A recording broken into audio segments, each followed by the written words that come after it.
Welcome to 24/7 English, where we help you improve your English skills with engaging stories, tips, and tricks. In today's lesson, we will talk about handling mistakes while learning English and how to remember words better. I'll share some interesting insights from a classroom scenario, but I've also added some personal experiences and examples to make this more engaging and relatable. This is a long lesson, but I promise it will give you some powerful tools for learning English. How I handle mistakes. So, let's start with a story about handling mistakes. Last week, on a regular Tuesday, I went to school here in Lagos, Nigeria. One of the students, Emily, raised her hand and asked a very interesting question. She said, "I want to practice speaking with the people around me, but I'm afraid of making mistakes. I don't want to sound stupid. Can you help me?" Our teacher smiled and said, "Emily, this is such a good question. The fear of making mistakes is something that many people experience, but let me tell you what I believe is the best approach." She continued, "Making mistakes is actually a crucial part of learning. I have a lot of experience with this, not just because I'm an English teacher, but because I've also learned new languages myself. In fact, I'm currently learning French, and guess what? I make plenty of mistakes when I speak French. But the reason I don't care about those mistakes is simple. When I was learning my native language, I didn't care about mistakes either." The room was silent as everyone listened. "Think about it," she said. "When you were a child learning to speak your first language, did you worry about making mistakes? No, you just focused on expressing your thoughts, and with time, you got better. That's the same approach you should take when learning English or any other language. Focus on communicating your ideas, not on being perfect." She paused for a moment to let this sink in. Here's another example. When I practice speaking French, my main goal is to make sure that I express my thoughts. Even if I make mistakes, I know that with practice, I'll get better. The same goes for you when learning English. Every time you speak, read, or do shadowing exercises, your English will improve. This idea made a lot of sense to us. It's the same approach that works for many people.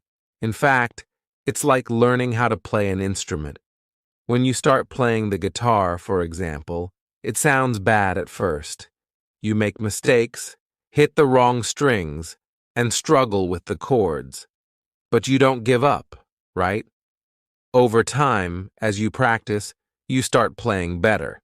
The same thing happens with English. You can't avoid mistakes at the beginning, but those mistakes help you learn and grow. Overcoming the fear of mistakes. Our teacher then added something that really stuck with me. "You should have the same attitude as a 2-year-old child," she said. "Children at that age make plenty of mistakes when they speak, but they don't care. They just keep trying, and by the time they're 3 or 4, they make fewer mistakes and can communicate very well. You know around 2,000 words, so it's completely normal to make mistakes from time to time. Mistakes are not something to be afraid of. They are part of the learning process. Nobody becomes perfect overnight. Even native speakers make mistakes. Think about public figures like politicians or business leaders. When they speak on television or in front of large audiences, they sometimes make mistakes too. But do they stop speaking? No, because they care more about sharing their ideas than worrying about making small errors. That's exactly how you should approach your English learning journey. Don't aim for perfection right away. Instead, focus on progress. Every mistake you make is a step toward getting better. How I remember words. The next day, on Wednesday, I went to class again. This time, another student named Ryan had a question. He said, "I've started reading more, and I feel like it's helping with my grammar, but I'm having trouble remembering new words. I look them up in the dictionary, but sometimes, when I see the same word again, I forget its meaning. Can you help me?" Our teacher nodded and said, "Ryan, that's a common problem, and it's completely normal. When we learn new words, our brain needs to go through several stages before we can remember them well." She explained that there are 5 phases when learning new words. 1. Phase 1. This is when you see or hear a new word for the first time. You don't know its meaning, so you look it up in the dictionary. 2. Phase 2. You see the word again, but you still don't remember its meaning clearly. You look it up again. 3. Phase 3. The next time you see the word, you have an idea of what it might mean. You might recognize it as a verb or noun, but you're not 100% sure. 4. Phase 4. At this point, you know the meaning of the word when you see it, but you can't yet use it in conversation. This is called passive vocabulary. 5. Phase 5. Finally, you reach the stage where you can actively use the word when you speak. It becomes part of your active vocabulary. Ryan seemed relieved to hear this. "So, it's okay if I don't remember a word right away?" he asked. "Absolutely," our teacher replied. "It's all part of the process. You need to see or hear the word several times before it becomes a part of your everyday vocabulary. Don't feel bad if you have to look it up multiple times. Each time you do, you're getting closer to mastering it." How I improve my listening. On Thursday, we had another great discussion in class. One of the students, Lily, asked a question about improving her listening skills. She said, "I can read and write in English, but I struggle to understand people when they speak quickly. How can I improve my listening?" Our teacher smiled and said, "Lily, improving your listening skills is key to becoming fluent. Listening is a big part of communication because if you don't understand what others are saying, it's hard to respond." She explained that there are a lot of resources available online, such as podcasts, audiobooks, and English movies. But she said it's important to choose the right materials. When you listen to something in English, make sure you understand at least 95% of the words. If there are too many new words, it's better to read the transcript first so you can familiarize yourself with the vocabulary. She also gave some great advice. When you listen, don't focus on learning new words. The goal of listening is to understand the message. As you listen to more and more content at your level, your listening skills will naturally improve. You'll start to pick up on common phrases, sentence structures, and the rhythm of the language. Conclusion. In conclusion, learning English, or any language, is a journey full of mistakes, but those mistakes are your stepping stones to success. Whether you're learning how to handle mistakes, remember new words, or improve your listening skills, it all comes down to practice and patience. Remember, no one starts out perfect, but with each mistake, you're getting better. At Unlock English, we believe in the power of practice, and we're here to help you every step of the way. So keep speaking, reading, listening, and most importantly, keep making those mistakes. They are the key to your progress. How to improve your English listening skills with books, films, and motivation. Let me tell you about a few great ways to improve your English listening skills. These are methods I have personally tried, and they worked really well for me, so I highly recommend them to you. The first thing I suggest is reading books. Books are a fantastic way to start, especially if you're a beginner or even at an intermediate level. What's great is that you can choose books that match your current level of English. Step 1. Choose the right book for your level. Finding a book at your level is very important. For example, if you're just starting to learn English, you don't want to pick a book that's too difficult. It might frustrate you. But if you choose a book that you can mostly understand, you will enjoy it and learn new words along the way. Here's what you should do. First, read the book, then listen to the audio recording of that book. Listening to the recording while reading will help you improve both your reading and listening skills. You can do this at home when you're relaxed, or even while traveling, like when you're on the bus or train. There are some websites that provide great English books for this purpose. You can visit sites like greatenglishbooks.co.uk or learntoadbooks.com for access to interesting stories that also have recordings. These sites provide books in 3 different levels: beginner, intermediate, and advanced. This way, no matter your skill level, you can find something suitable. Step 2. Listen to the news in English. Another thing you can try is listening to the news in English. This can be really helpful because news stories often use everyday language, and you can hear how people really speak. There's a website called newsforeveryone.com that provides news stories in simple English. Just like the books, they offer news at different levels of English. Whether you're just starting out or already know 2,000 words in English, you can find something that suits you.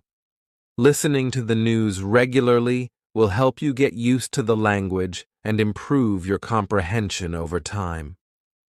Step 3. Watch films and videos. Apart from books and the news, films and videos are excellent resources for improving your listening skills. When you have learned around 2,000 words in English, you can start watching English films. Watching films is fun, and it's a great way to learn how people actually speak in real life. Here's what you should do. The first time you watch a film, turn on the subtitles. This way, you'll understand the story and learn some new words. After watching it with subtitles, try watching the same film again without them. Each time you watch the film, you will understand a little bit more. If you really enjoy the film, you can watch it multiple times. This repetition will help you get more familiar with English expressions and improve your listening. For example, if you're interested in nature, you can watch documentaries about animals or the environment. There are plenty of nature films available online. You can also find great reality shows, which are often easier to understand than regular films because they tend to follow a simple structure. Watching something that interests you will make learning English much more enjoyable. Step 4. Spend 30 minutes a day listening. The more time you spend listening to English, the faster you'll improve. Try to listen for at least 30 minutes every day. You can listen to anything: books, news, films, or even music. At first, it might feel difficult because you might not understand everything, but don't worry. Focus on what you do understand, even if it's just a few words or sentences. Over time, your understanding will improve. In the beginning, it's easy to feel frustrated because you might not understand most of what you hear. But try not to focus on what you don't know. Instead, be happy with the new words and sentences that you do understand. Every new word you learn is progress. Remember, listening is one of the easiest ways to learn because all you have to do is sit back and listen. You don't need to do anything else. A personal story: how I improved my listening skills. Let me share a story with you about how I improved my English listening skills. This might inspire you. In one of my English classes, my teacher asked us to talk about the first time we became interested in learning English. Do you remember the moment you first started learning English? For me, I started learning English when I was in high school. At first, I didn't like it at all. It was really hard, and I found the grammar confusing. The structure of the sentences didn't make sense to me, and I struggled to memorize vocabulary. When I finished high school, I was still only a beginner. I couldn't speak English, and I thought I would never be able to learn it properly. I believed that English just wasn't for me. But something changed when I turned 20. I've always loved music, and around that time, I started listening to a band called The Blue Roses. I really wanted to understand the lyrics of their songs, so I began translating their songs word by word. Slowly, I started to understand more and more of the lyrics. One day, I met two travelers from Australia on a train. We had a very simple conversation in English, but that small talk made a big difference for me. I started to believe that maybe, just maybe, I could actually learn English. From that moment on, I worked on my English almost every day. I listened to English songs, watched films, and read books. Eventually, I became much better at understanding and speaking English. I even decided to travel to Sydney, Australia, to improve my English further by immersing myself in the language. The importance of motivation. My teacher told me something very important during that class. Motivation is key to learning English. Without motivation, it's hard to stay focused. But when you have a strong reason to learn, like wanting to understand music, films, or having conversations with people from other countries, you will find it much easier to make progress. Everyone in my class had a different reason for learning English. For example, one of my classmates, Emily, wanted to read classic literature in its original English. Another student, John, dreamed of becoming a tennis coach in New Zealand and knew he needed to speak English well to achieve his goal. Sarah, another classmate, wanted to work for a big international company in Dubai and needed English for her job. We all had different reasons, but we all had one thing in common. We needed English to achieve our goals. At the end of the lesson, our teacher asked if we liked learning English. I told her that when I was in high school, I didn't like it at all. But now, I really enjoy it.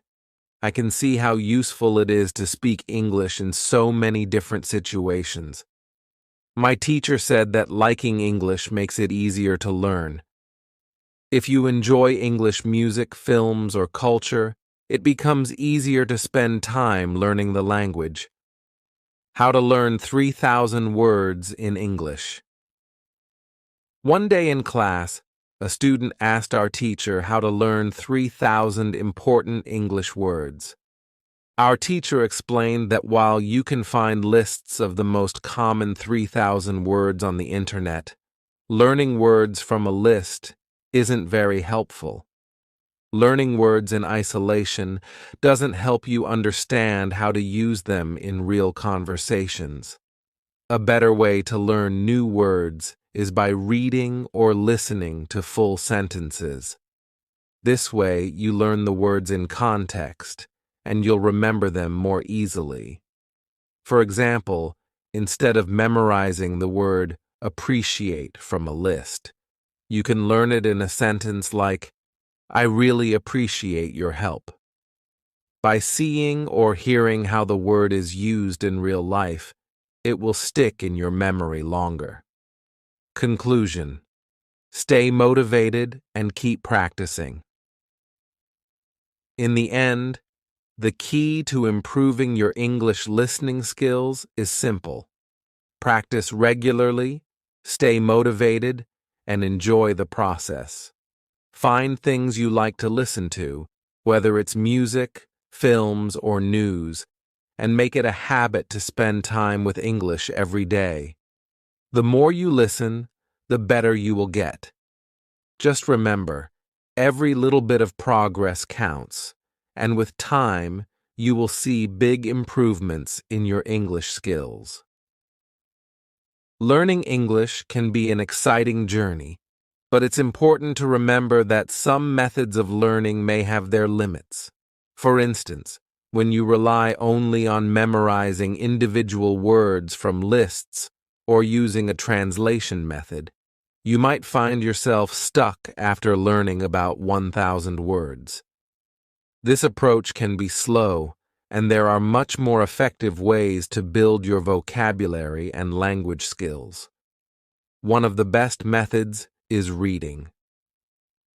If you're a beginner, it's a great idea to start with simple books. A perfect example is Robinson Crusoe in Simple English. You can easily find this version on websites dedicated to beginner readers or even at your local bookstore. Just search for Robinson Crusoe for Beginners, and you'll likely find a version that suits your level. This book introduces new words in a natural context, which makes it easier to understand and remember them. There's an interesting rule about language learning. Every important word for you will keep showing up in your life until you eventually learn it. This is very similar to how children learn their first language. When we are kids, we don't study from word lists. Instead, we hear and use the language in our daily lives. Words that are important to us, like milk, food, or play, come back again and again in conversation. Eventually, without even trying too hard, we understand and know these words. For example, think about the word Google. It's now a verb in many languages. No one learns this word from a vocabulary list, yet everyone seems to know what it means. The first time you heard the word Google, you probably didn't know what it meant. But as you heard it more often in different contexts, you began to understand it. Maybe someone said, "I'll Google it for you," or "You can find the answer on Google." After a while, the meaning became clear. This is a great example of how we naturally pick up new words when we use a language regularly. This method is much more effective than memorizing lists of words. You don't need to spend hours studying vocabulary from flashcards or apps. Instead, immerse yourself in English by reading interesting stories, watching videos, or having conversations. When you use the language frequently in your daily life, new words will naturally become a part of your vocabulary. Let me share a story about a student learning English while working in a cafe.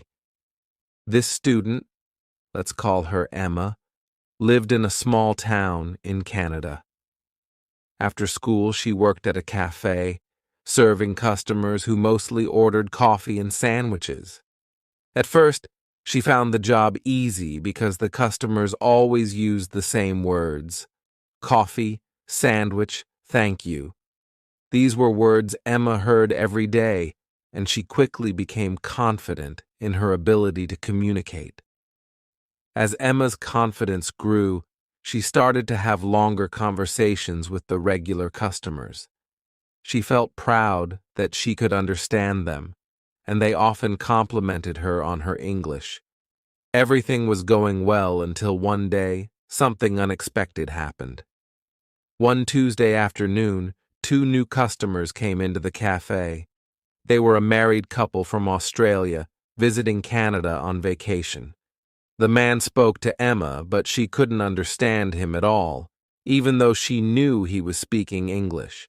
His accent was completely unfamiliar to her. Emma thought maybe he was asking for something the cafe didn't have, so she called her boss over to help. Her boss quickly understood the man's order and sold them 2 coffees and sandwiches. After the couple left, Emma felt embarrassed. She apologized to her boss for not understanding the man. Her boss reassured her, saying it was perfectly fine and that this kind of thing happens all the time. The couple was from Australia, her boss explained. Their accent is different from what you're used to hearing here. Still, Emma felt frustrated. The next day, she told her English teacher what had happened. "I felt really silly," she said. "I've been working at this cafe for months and I thought my English was good enough for the job. But when I couldn't understand that customer, I started doubting myself." Her teacher smiled and told her, "You shouldn't feel bad at all. You've been practicing English here in Canada where people speak with a Canadian accent. But the Australian accent is different. Your ears just aren't used to it yet. This happens to everyone when they hear a new accent for the first time. It doesn't mean your English is bad. You just need to give yourself time to adjust." The teacher went on to explain that it usually takes about 2 weeks to get used to a new accent. She suggested that Emma watch movies or TV shows from Australia. "This will help you train your ears," she said. "Soon, you'll be able to understand the Australian accent without any problems." Emma felt much better after talking to her teacher. She decided to follow the advice and started watching Australian sitcoms after work. Slowly but surely, she noticed that she was beginning to understand the characters' accents more easily. A few days later, something similar happened at the cafe. This time, 2 women from Italy came in. Their English was very basic, and Emma could tell they were struggling to communicate. Her boss, who was serving them, quickly adapted her language to make the conversation easier. Instead of using long, complex sentences, she spoke in short phrases like 2 coffees and anything else. She even pointed to the items on the menu to help the women understand. Emma was impressed. After the customers left, she told her boss, "It was amazing how you changed your English so they could understand you." Her boss smiled and said, "It's important to make everyone feel comfortable, no matter how well they speak English. If they feel like they can communicate here, they'll keep coming back." Emma realized that language is not just about speaking perfectly. It's about communication, making sure that both sides understand each other, no matter the level of fluency. She admired how her boss had adapted to the situation, and she decided to do the same in the future. By listening more carefully, adapting her speech, and being patient, Emma became better at her job and more confident in her English skills. In the end, the key to learning English, or any language, is to use it as much as possible. Don't rely too much on word lists or flashcards. Instead, read books, watch movies, and have conversations with people. Each time you encounter a new word or a different accent, you're training your brain to understand more of the language. With enough practice, you'll keep improving. You'll soon find yourself becoming more fluent and confident, just like Emma. Thank you so much for watching this video. I hope you found it helpful and learned something new. Remember, practice makes perfect, and the more you immerse yourself in English, the better you'll get. If you enjoyed this story and want to keep improving your English with more tips, lessons, and stories like this, please hit the subscribe button and turn on notifications so you never miss a video. Also, don't forget to like the video and share it with your friends, family, or anyone else who wants to learn English. Together, we can help more people become confident English speakers. See you in the next video.